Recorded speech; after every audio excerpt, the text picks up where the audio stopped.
نحمدہ ونصلی علی رسولہ الکریم۔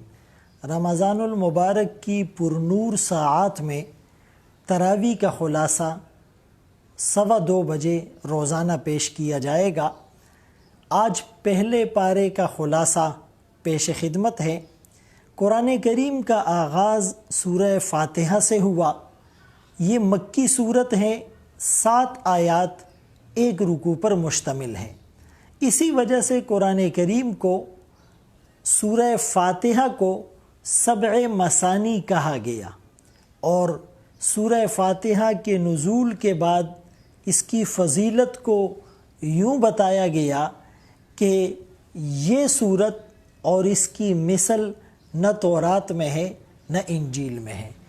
سورہ فاتحہ کا نام ام الکتاب بھی ہے، فاتحۃ الکتاب بھی ہے، وافیہ، کافیہ، شافیہ، یہ تمام اس صورت کے نام ہیں۔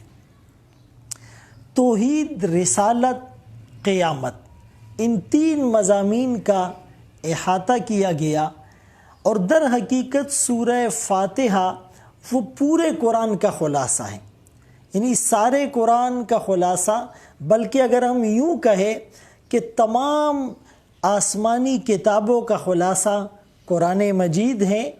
قرآن مجید کا خلاصہ سورہ بقرہ ہے، سورہ بقرہ کا خلاصہ آیت الکرسی ہے، آیت الکرسی کا خلاصہ سورہ فاتحہ ہے، سورہ فاتحہ کا خلاصہ ایاک نعبد و ایاک نستعین ہے، ایاک نعبد و ایاک نستعین کا خلاصہ بسم اللہ الرحمن الرحیم ہے۔ بسم اللہ کا خلاصہ بسم اللہ کی با میں ہے، با الصاق، ملانے اور جوڑنے کے لیے آتا ہے، اور اس با کا خلاصہ بھی با کے نقطے میں ہے، نقطہ اللہ کے وحدانیت کی دلیل ہے۔ تو یہ سورہ فاتحہ ایک درخواست ہے جو اللہ کے حضور پیش کی جا رہی ہے، گویا کہ اس درخواست کا ایک جواب ہے۔ سورہ بقرہ قرآن کریم کی سب سے بڑی صورت ہے، 286 آیات 40 رکوع پر مشتمل ہے، اور بقرہ گائے کو کہتے ہیں، چونکہ اس صورت میں گائے کا تذکرہ ہے کہ بنی اسرائیل میں قتل ہو گیا اور قاتل کا پتہ نہیں چل رہا تھا۔ لوگوں نے موسیٰ علیہ السلام سے درخواست کی، موسیٰ علیہ السلام نے اذن الہی سے انہیں یہ کہا کہ ایک گائے ذبح کر دو، اس کے گوشت کو مقتول کے بدن سے ٹچ کرو گے، وہ زندہ ہو کر قاتل کا نام بتائے گا۔ چونکہ اس زمانے میں باس بعد الموت، مرنے کے بعد اٹھائے جانے پر یقین نہیں تھا، لہٰذا ایک عملی مثال کے ذریعے سے ان کے اس شک تردد کو بھی زائل کیا گیا کہ اللہ اس دنیا میں بھی دوبارہ زندہ کرنے پر قادر ہیں، اور قیامت کے دن دوبارہ اٹھائے جانے پر بھی وہ قادر ہے۔ من یحیی العظام وہی رمیم، جب یہ سوال کیا کہ کون ان بوسیدہ ہڈیوں کو گل سڑ جانے کے بعد زندہ کرے گا، تو جواب کیا ارشاد فرمایا، یحییھا الذی انشأھا اول مرہ، وہی ذات اس کو زندہ کرے گی جس نے پہلی دفعہ اول وہلہ میں اس کو بنایا تھا۔ اس سورہ بقرہ کے اندر انسانوں کی اقسام بتلائی گئی کہ ایک مومن ہے، ایک کافر ہے، ایک منافق ہے۔ مومنوں کی 5 صفات بتلائی گئی، یؤمنون بالغیب، غیب پر ایمان لائیں گے، بن اللہ کو دیکھے، بن فرشتوں کو دیکھے، بن جنت اور جہنم کو دیکھے، اس پر ایمان لائیں گے۔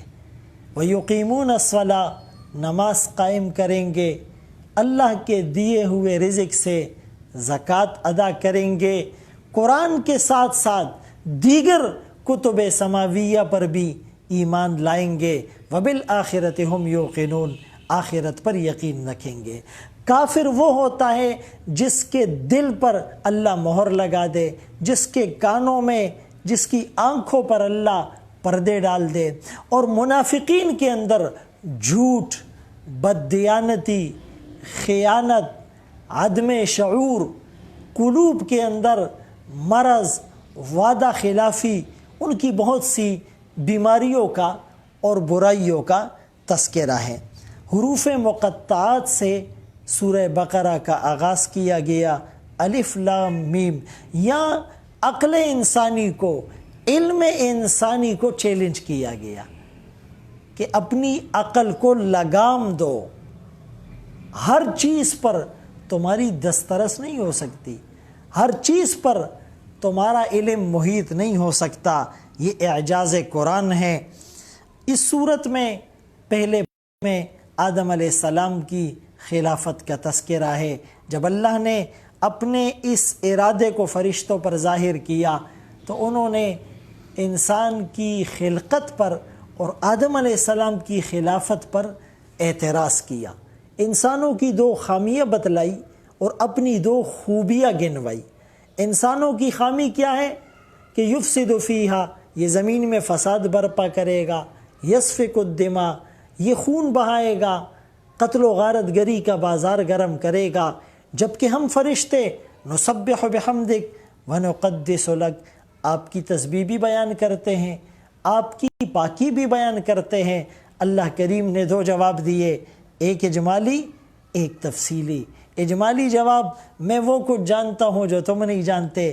تفصیلی جواب، اللہ نے آدم علیہ السلام کو ساری چیزوں کے نام بتلائے، اسرار و رموز بتلائے، ماہیات بتلائی، کیفیات بتلائی، اور فرشتوں سے جب چیزوں کے نام پوچھے تو وہ اعتراض ان کا ختم ہو گیا، وہ معذرت کرنے لگے اور کہنے لگے کہ سبحانک لا علم لنا الا ما علمتنا، ہمارے پاس تو ایک محدود علم ہے، اور انسان کے علم میں بڑھوتری اور اضافہ ہو سکتا ہے۔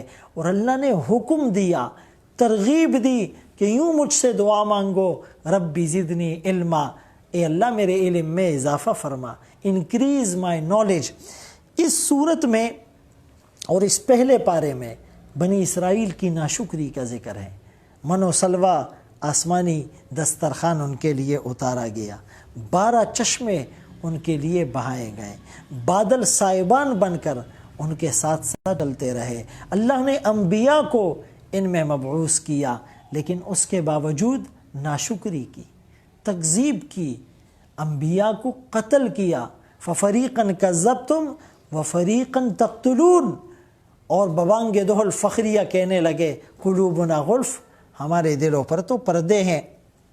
اس پہلے پارے کے آخر میں ابراہیم علیہ السلام کا واقعہ ہے کہ کس طرح انہوں نے اللہ کے حکم پر اسماعیل علیہ السلام کے ساتھ مل کر بیت اللہ کو بنایا، اور کس طرح امتحانات اور آزمائشوں میں 100% کامیاب ہوئے۔ وَإِذِ ابْتَلَىٰ إِبْرَاهِيمَ رَبُّهُ بِكَلِمَاتٍ فَأَتَمَّهُنَّ، اور پھر کس طرح بنائے کعبہ سے فارغ ہونے کے بعد انہوں نے دعا مانگی، ربنا وابعث فیہم رسولا، اے اللہ میری اولاد میں ایک رسول بھیج۔ اس رسول کا مقصد کیا ہوگا کہ وہ قرآن کی آیات تلاوت کرے گا، لوگوں کے قلوب کا تزکیہ کرے گا، انہیں کتاب و حکمت قرآن و سنت کی تعلیم دے گا۔ اللہ ہم سب کو ان باتوں پر عمل کی توفیق نصیب فرمائے۔ وآخر دعوانا ان الحمد للہ رب العالمین۔